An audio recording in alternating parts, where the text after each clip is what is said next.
So what we'll try to do is we'll try to understand what these different types of abilities are, what are the medical terminologies associated with it, and what are the different barriers these kind of limitations may face. So they can be a diverse set of limitations or abilities.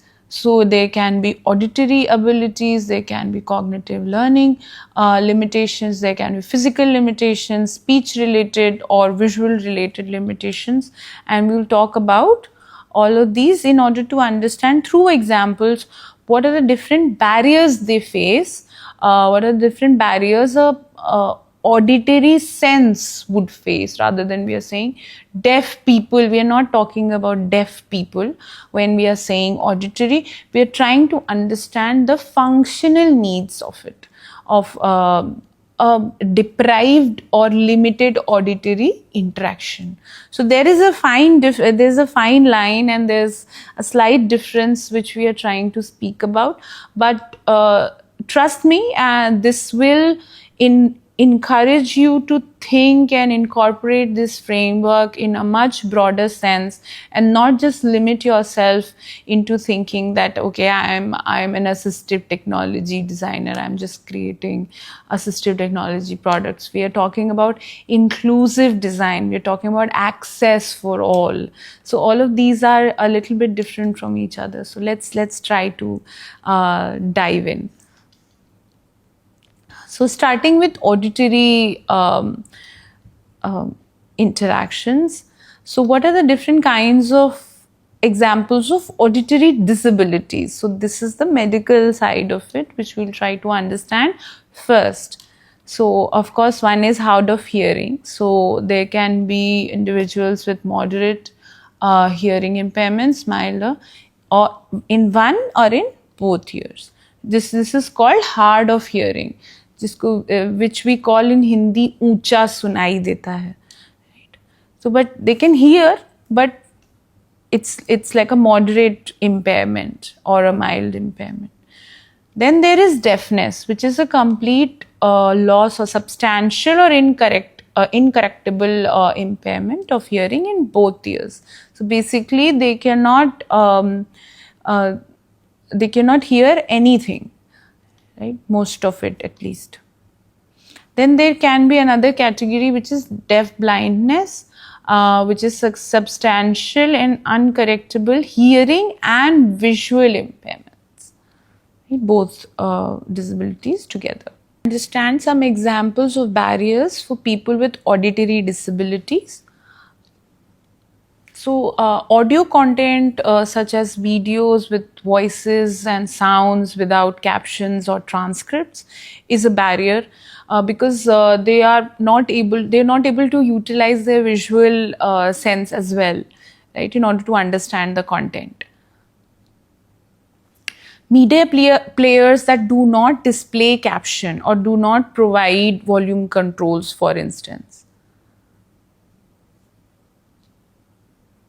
So for example, if there are media players which doesn't tell you where the volume is, and a person who is himself or herself hard of hearing, they may not be able to tell whether other people are able to hear what they are watching or listening or not. So I would rather like that I'm not like publicly broadcasting a movie which I'm watching using closed captioning, for example. Media players that do not provide options to adjust the text size or colors for captions, for example.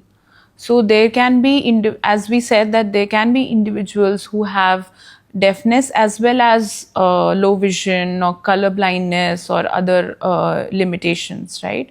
So there can be players or media player interfaces which does not allow you to adjust the text size of the caption or colors for the caption. So many a times if it is generally black in color, the subtitles or the captions.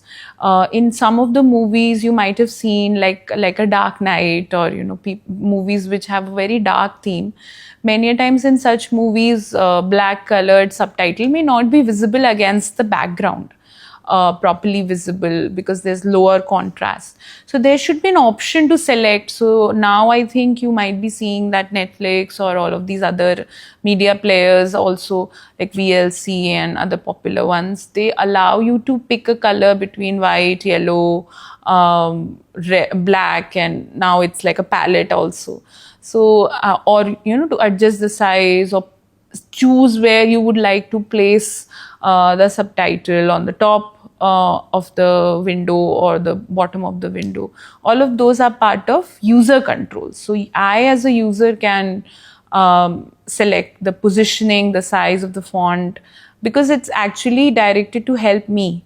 But if it is not giving me those flexibilities, probably I'm really not unable to use it properly. Other web-based services, including web applications that rely on interaction using voice only. So if there is no textual input available and it's just voice available, voice input is available, and if I am a person who is mute or deaf, then how would I understand the audio feedback and respond in a rightful fashion? So any feedback should always be presented in multimodality format, visual, text, along with audio feedback, along with any other possible ways it can be notified. So maybe vibrotactile in case of phone and notifications, you always see that there is also vibrotactile, that there is some notification that has come up. So the user can enable the accessibility features on their phone and then interact. That is also one way to look at it. Lack of sign language to supplement important information and text that is difficult to read. So sometimes what happens is that a lot of important information cannot be directly converted into text. So there can be, of course, like speech to text algorithms are very commonly available. But now I'm sure you're also aware that there are tools and methods which can, applications which are also trying to do text to sign conversion or audio to sign conversion for the benefit of people who are deaf and mute. Moving to the physical limitations or physical barriers. So there's a long list of examples of physical barriers, and these are all medical terminologies which can cause certain dexterity related issues or motor skills related issues. So amputation is definitely commonly known, where there are fingers or limbs missing, or other parts of the human body are missing. Then there is arthritis or rheumatism, where there is a degeneration or damage to the joints, or there is inflammation, there's pain, the user is not able to stand and interact, the user is not able to bend their fingers or grab things the way it is intended to be performed with. Then there is chronic pain of the muscle or connective tissue. Rheumatism is typically referred to as arthritis. So in general, you might think of arthritis as knee pain, and one may think that, okay, why is knee pain associated with any digital interaction for that matter? But it's not just that. In many individuals, it can cause joint pain in fingers and knuckles as well, or in wrist parts, so which may be required to interact with your system. Reduced dexterity, this may be because of cognitive issues, neurological disabilities, or age-related decline as well. Multiple sclerosis. This is also a medical condition which can cause damage to nerve cells in the brain or spinal cord, and can affect physical, cognitive, and visual abilities in a particular instance. Then there can be muscular dystrophy. So dystrophy is like a progressive weakness or degeneration of muscles. Repetitive stress injury, this is something I'm sure you might have commonly heard about, that if you spend too much time on a laptop or a computer and you're constantly pressing the button of your mouse, so this is a repetitive stress on a particular bone, joint, as well as a particular muscle, which can cause specific types of issues with nerves or with joints, etc. So it's also called repetitive motion disorder.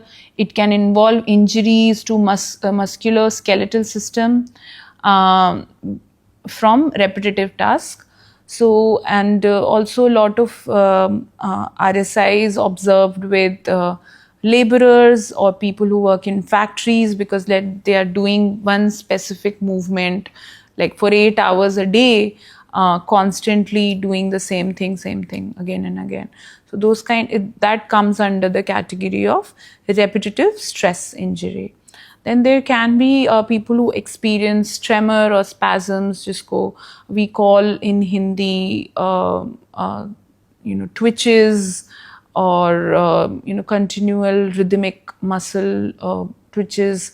So you might have seen people where their fingers kind of lock in places, or they experience incorrect placement of their limbs or fingers sometimes because of this. This is also commonly known aspect. Then there is quadriplegia, and then this is something which is like partial or total paralysis. This is something which is commonly known, I'm sure you might know it as paralysis. So where certain sections of the body get paralyzed and not the entire person. So you are able to control certain limbs, but you are not able to control all. In many cases of quadriplegia or tetraplegia, where there's a total paralysis of all the limbs. So I'm sure you all have heard of Stephen Hawking. So he had this issue, and he was not able to move almost all of his body. But he was using this specially created assistive technology for him, where he was using his cheek muscles. It was so closely monitored. It was cheek muscles, and then it was transferred into more of a brain-computer interaction mode, which he used to kind of communicate with people or write books, for that matter, because his brain was really working, but he was not able to move his limbs. So then even in that case, how we can enable interaction with the technology.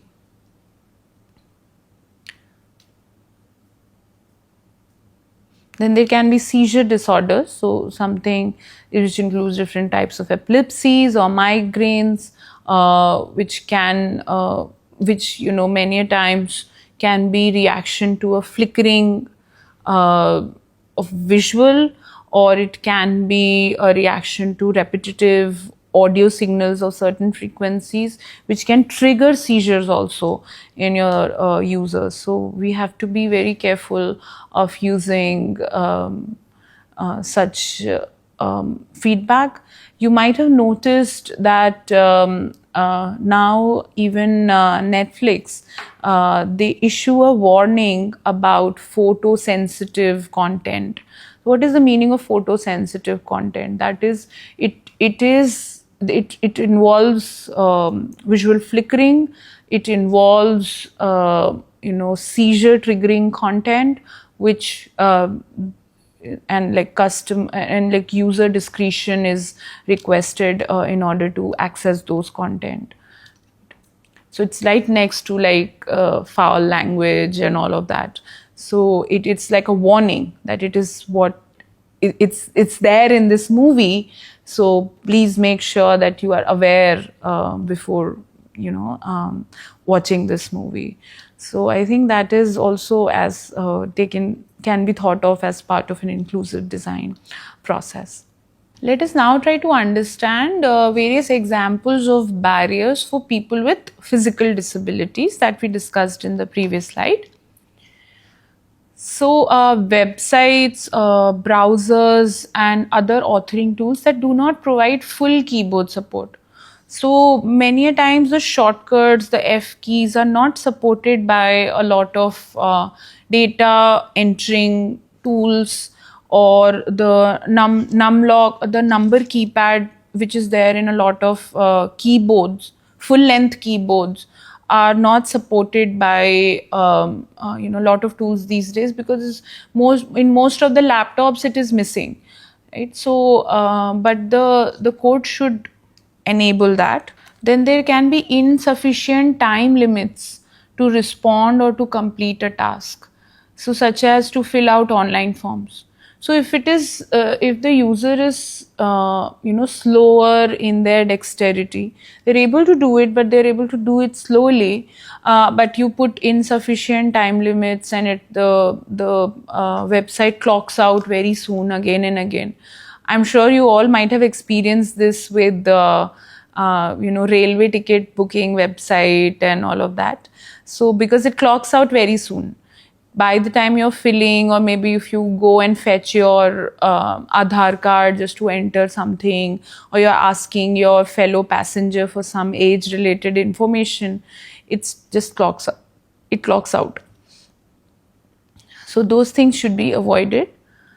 Then controls including links with images of text that do not have equivalent text alternatives. So basically, links which there are images of text, but actually there is no real text, so which is similar to like a captcha, but actually like a banner, etc., which has some slogan where there is written text, but it's in a visual format. So then or there may be buttons, etc., which are not really accessible, which is not really text, but it is like a printed text on top of the button. It's part of the visual design. So then that is something which is not accessible to a lot of interfaces as well. Then there can be missing visual or non-visual orientation clues, such as page structure or other navigational aids. So what are orientation cues? So orientation cue may be that if you want the page to be rotated into a horizontal format, because there may be more columns than rows. There may be more columns which need to be swiped right in order to access in a form or in a table something, but can be easily viewed in a landscape format. Then probably there can be some indication of doing that, or there can be both visual and non-visual cues to do that. Or there can be specific page structure and which is consistent throughout the website, so that the users or the visitors don't feel like flabbergasted with the changing designs or changing layouts every time they click a new page link. And other like navigational aids like route map or site map, which is called, right? So if you want to understand in which part of the whole navigational tree you are currently at, there are some websites where you can see like a site tab which keeps showing you the entire navigation, and it just like highlights where you are currently in the entire tree. So that is something of another navigational aid. There can be inconsistent or unpredictable or overly complicated navigation mechanisms or page functions. So we can have a discussion about various examples of this particular barrier. And the inconsistency part is quite common, and designers many a times fail to keep designs, color, page structure, orientation of the layout and all of that consistent throughout the various tabs of the same website or the same application. Suddenly the colors may be entirely different or so and so, which can just throw the user out of the cognitive map of your website. So it is very important not to fall into that trap. The unpredictability is also something very important to consider, that based on the consistency only we can predict that okay, the next thing which is about to come will also be of the same color. The submit or the save button will again be in the same place. If if it's a form and you are filling one step, right, so every time then there is a submit button or a save button, it has to be in the same place in every page. So all of those things are quite important. If some place it is every time, if the user is supposed to fish for information, it can become too much of a cognitive load as well. And also they may need to navigate the entire page again and again. Because of the low dexterity, it can be very problematic or limiting. So moving to speech. So first, looking at examples of speech disabilities. So there's something called AOS, or apraxia of speech, which includes inconsistent articulation and production of speech. There can be cluttering, which is like increased speaking rate or incorrect rhythm. So it is sometimes similar to stuttering, or in Hindi what we call haklana, for example. Then there can be dysarthria, which involves weakness or complete paralysis of muscles that are necessary to produce speech. It can be throat, it can be tongue, it can be lips, it can be lungs, which enable. So all of this system enables you to speak, but there can be paralysis of one or more of these muscles, which can cause weakness or bad speech, basically. Then there can be speech sound disorder. So there can be difficulty or inability to produce certain sounds or patterns. So sometimes, like for example, I had an uncle who couldn't say sir, the sound of sir. So for example, he would always pronounce samosa as famofa. So he would say sir, he would say fur instead of sir, which was very funny. But as a child, it was very funny for me. But then when you read about all of these aspects, you understand that it is a certain inability to produce a certain sound, or then there can be omission of certain kind of phonics, or there can be substitution of some sounds with others. So like as I mentioned, he would say fur instead of sir, and he would pronounce samosa as famofa. Which is interesting, but can be a barrier to communication. Then, of course, there is stuttering, which is commonly known limitation, repetition of individual sounds or entire words. Then there can be muteness or mutism, which involves the inability to speak due to various reasons, such as anxiety, brain injury, or inability to learn and hear and learn to speak. So, muteness is something which is inherent of people who are born with deafness. So what happens is, how do you learn to speak? You basically copy how your parents or teachers or people around you are emulating sounds. You try to copy them. If you notice an infant, what he or she is trying to do is just copy the sounds.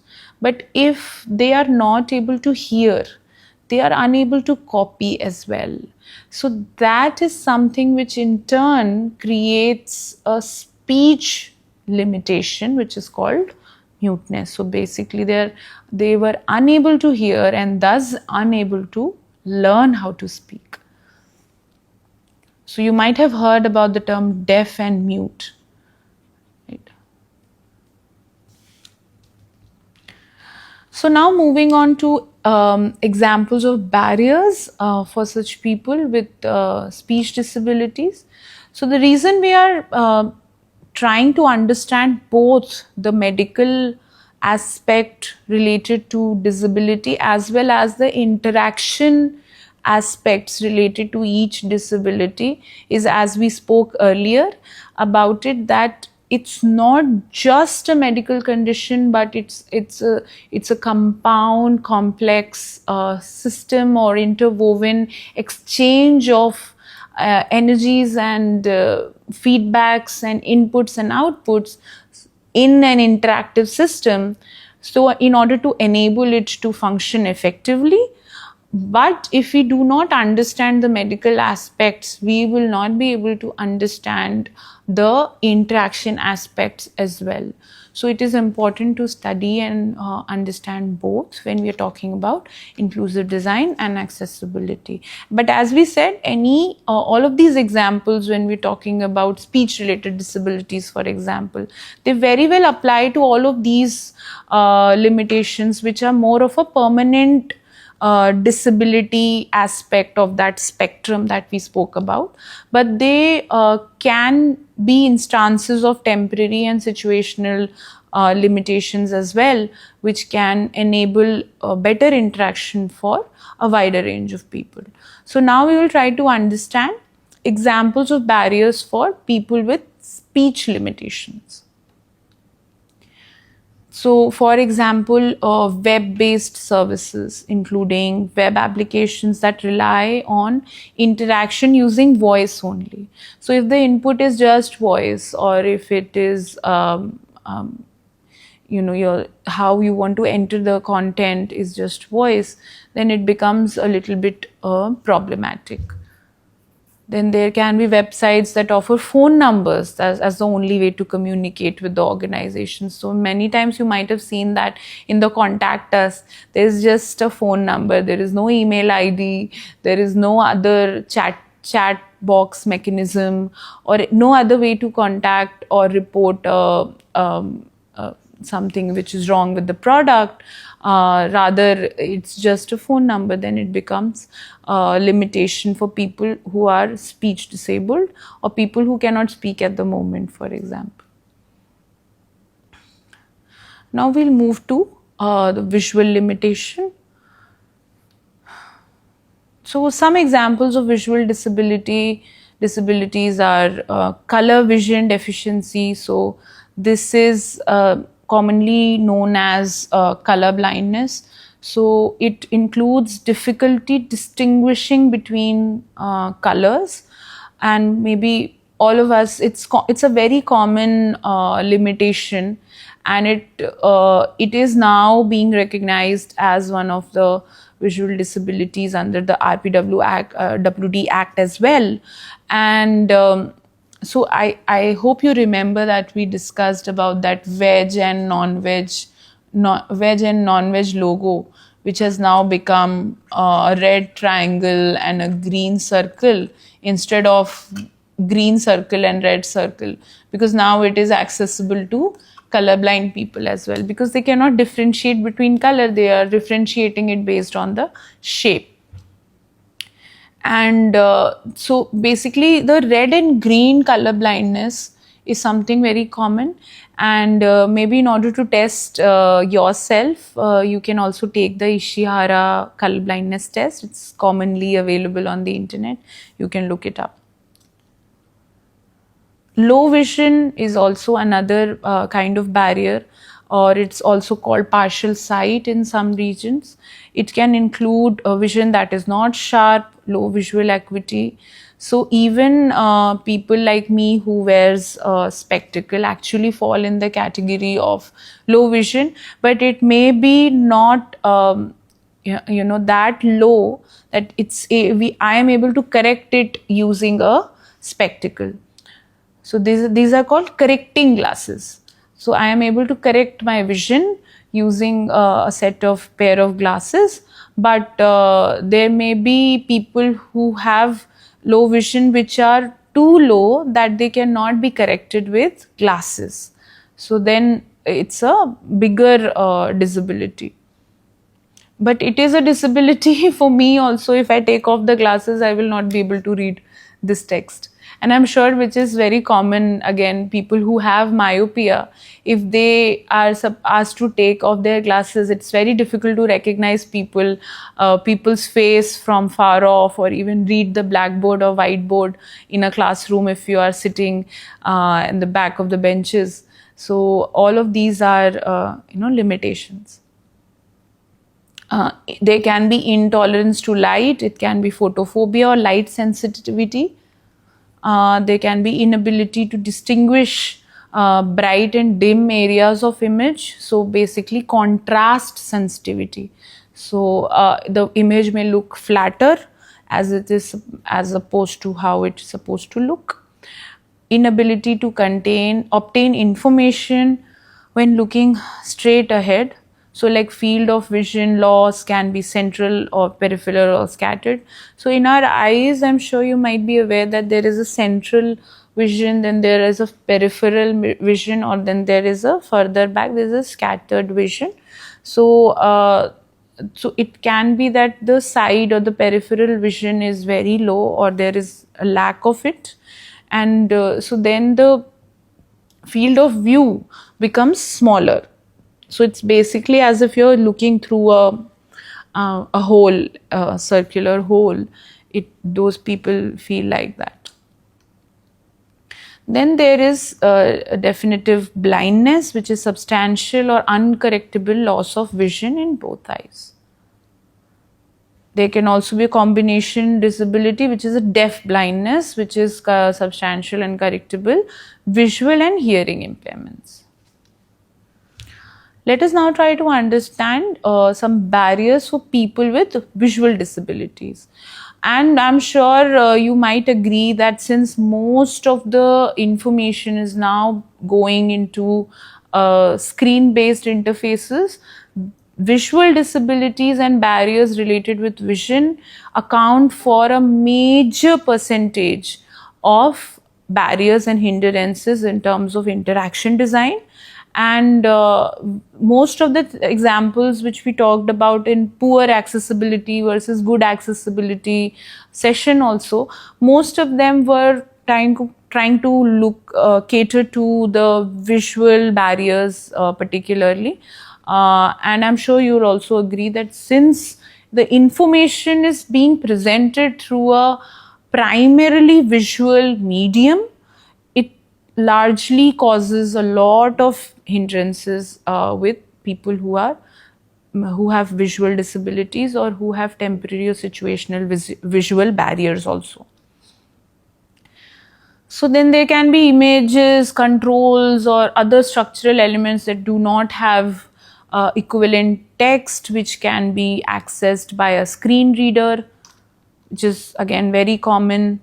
Then there can be so all of these aspects I am saying common.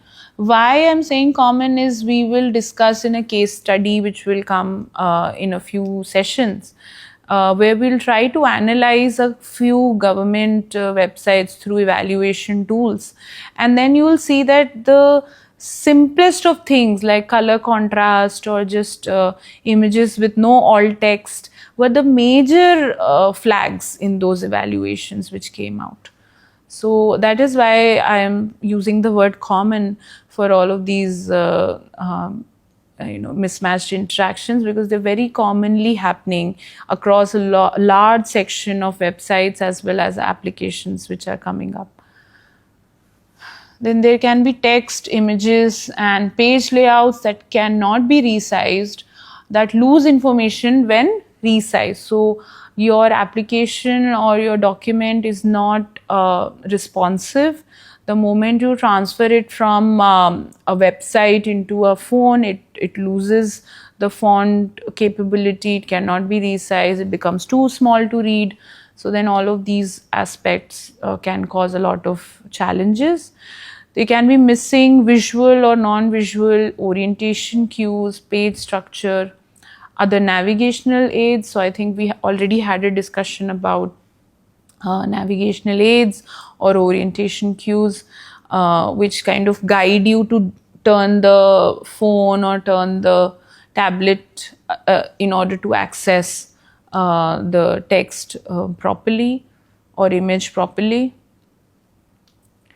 Video content that does not have any text or audio alternative or an audio description track. So there may be videos which have some music and then there is some video playing, which it's not really describing in an audio feedback mode what it is really about. So it is very difficult for people with visual impairments to understand what the video is all about if it's just like a music playing and an image or a set of images or a video with just a music playing. Then there can be inconsistent or unpredictable or overly complicated navigation mechanisms. This is already we have discussed in one of the previous sections about physical disabilities and barriers for people with physical disabilities. Those can also be true for people with visual disabilities. So the unpredictability, the inconsistency can cause a lot of hindrances in interaction. There can be insufficient contrast. It is also again a very commonly happening mismatch in interaction between foreground and background colors. This is something which we also discussed with examples in the previous session. Then there can be websites or browsers or tools that do not support the use of custom color combinations. So if I am not able to say select the color of my choice of a background or a text, then many times people with low vision or color contrast deficiency are not able to see, or people with red-green color blindness are not able to read the text because of certain color schemes used. So basically, if there is some red color on a green background, people with red and green blindness will not be able to read the text. So that is, they're not able to differentiate between the red and green color. So you have to be very careful. Either you provide the choice, or as part of the design, you are careful and conscious about your design decisions related to the selection of colors, for example.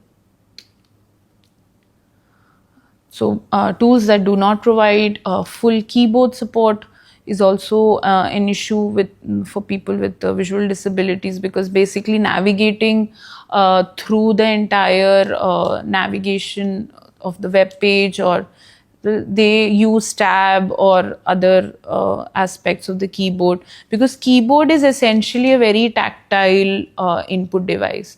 It has a lot of tactile cues which can help the user to type or enter the numbers, etc.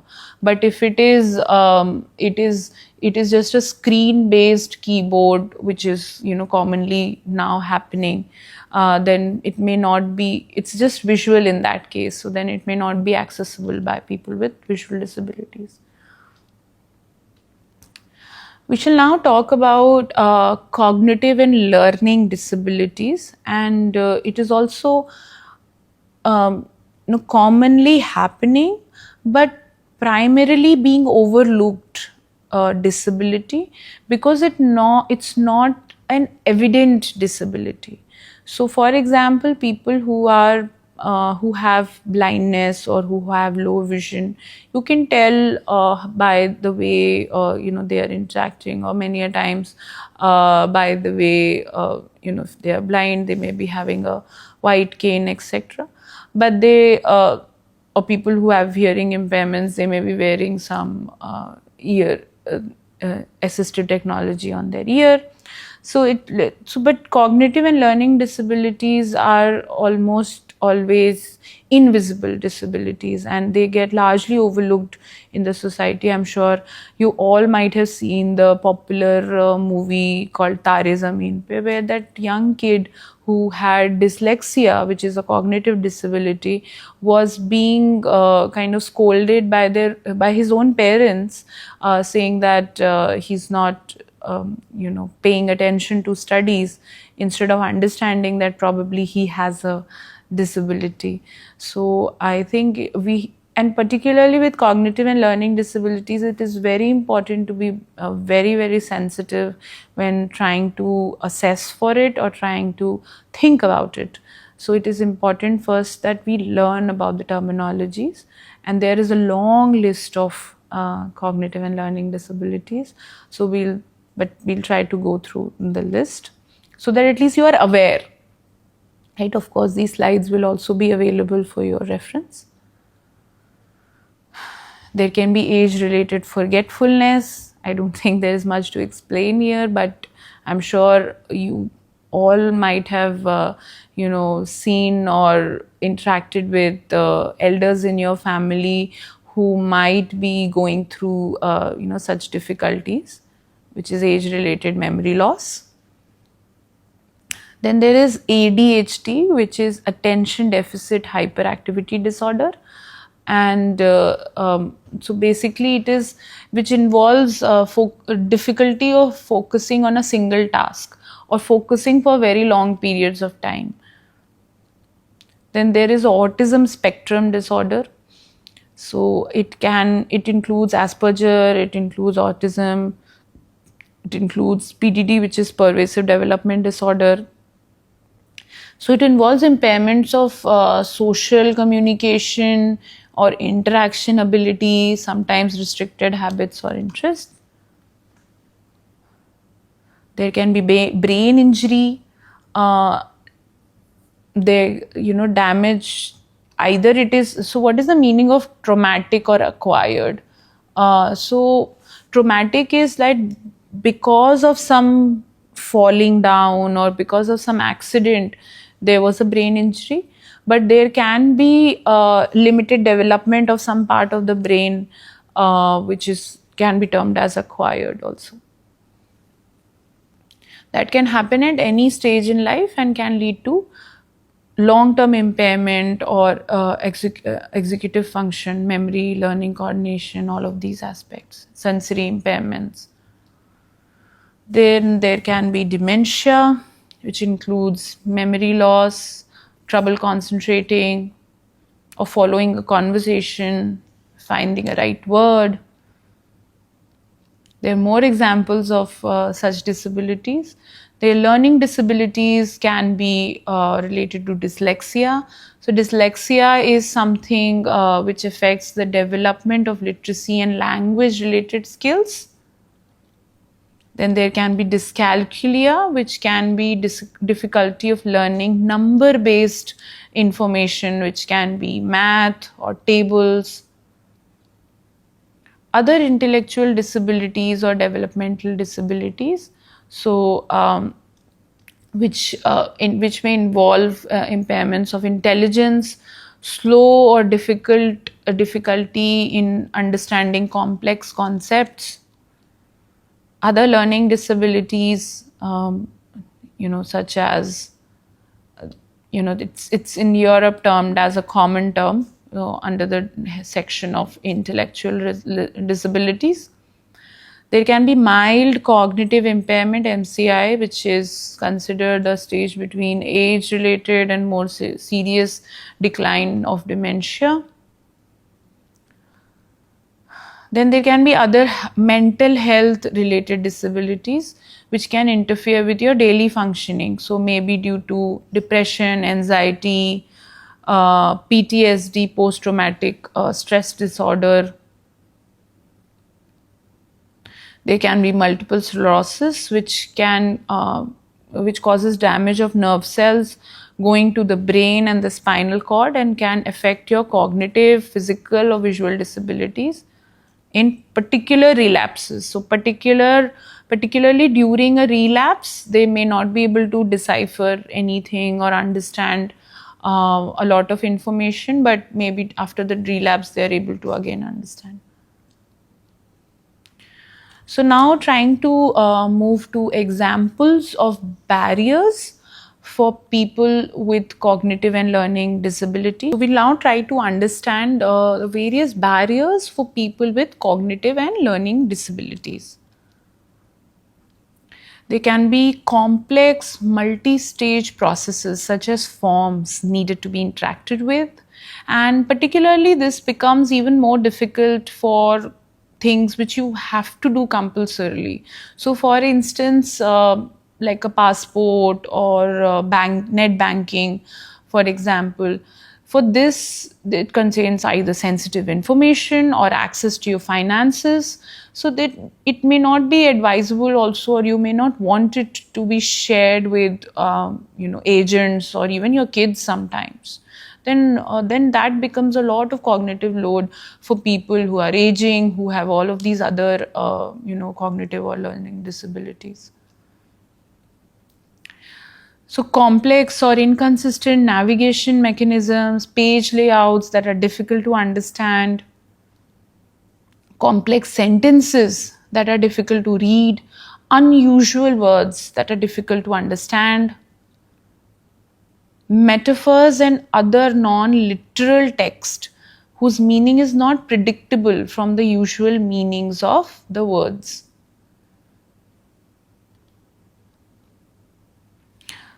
Long passages of text without images, graphs, or other illustrations to highlight the context.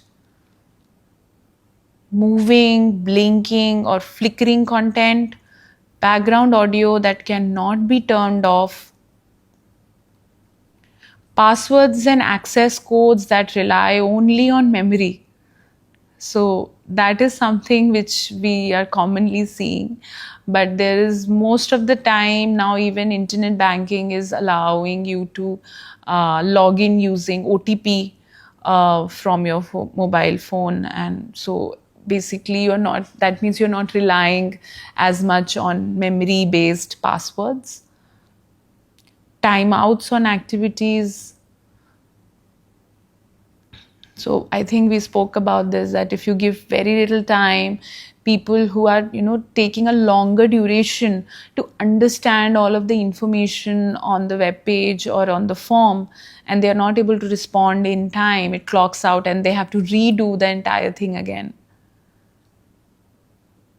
Web browsers and media players that do not provide mechanisms to suppress animations of videos. So I think we also had a visual example-based discussion in the previous session about it, that you should always place mechanisms to either stop animations or audio if they are interfering with the cognitive process of reading or going through a form or things like that.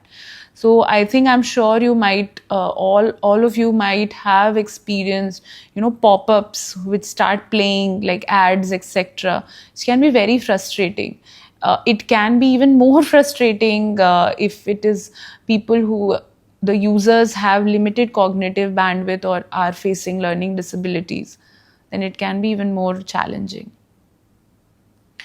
Visual page designs that cannot be adapted using web browser controls or custom style sheets. So these are, of course, this is not these examples of barriers for people with different disabilities that we discussed in today's session. Of course, it is not an exhaustive list, and as we go on discussing examples and discussing various through various case studies, through various popular apps and all of those, and various processes and frameworks as well. And we will also talk about different evaluation tools which you can utilize to assess the current accessibility evaluation of a existing product. So, but still, I think all of these aspects are important to understand, that from a user's perspective, These are the barriers when it comes to interacting with an interface which requires or assumes that you have a physical ability or you have a cognitive ability, you can see, you can hear, you can speak. So, but then if you remove all of those ability biases, then what are the barriers? So the intention for this session was that we as designers are able to understand from a user's perspective that all of these barriers can be possible, and then the commonly known aspects of even medical physical disabilities, like somebody like blind is just a far end of the spectrum. There are other aspects of blindness like light perception or low vision or age related low vision or color blindness, which also can cause barriers to access. It's not just blindness, or it is not just entirely deafness or muteness. There is all of these spectrum of other aspects which can be more commonly happening to a majority of people. And then there is also these temporary and situational barriers which can occur in people who are supposedly healthy, but they, in that situation, they are unable to utilize their abilities to the best of their capability. So I think the idea was to make you aware of all of these different kinds of barriers which can happen in different kinds of interaction modes, and now and also make you understand the meaning of the phrase mismatch of interactions. So basically this is how we would like to summarize the session, that today we spoke about different types of digital interactions. We also spoke about different kinds of experiences of various disabilities. We also tried to understand what is the meaning of various disabilities, and all of them, they're on a spectrum. It's not like black and white. And of course, what is the essence of mismatch of interactions? There's a very nice book. I think I've already mentioned it in one of the sessions earlier, that this book talks about mismatch of interactions and a lot of commonly existing interfaces around us, which earlier were not looking at their technologies and interactions from a mismatch perspective. But then when they did, they were able to fix a lot of accessibility issues by default. So I think this is a very nice book which is available on most e-commerce websites, and you can access it. Thank you. That's all for today's session. Looking forward to meet you in the next session.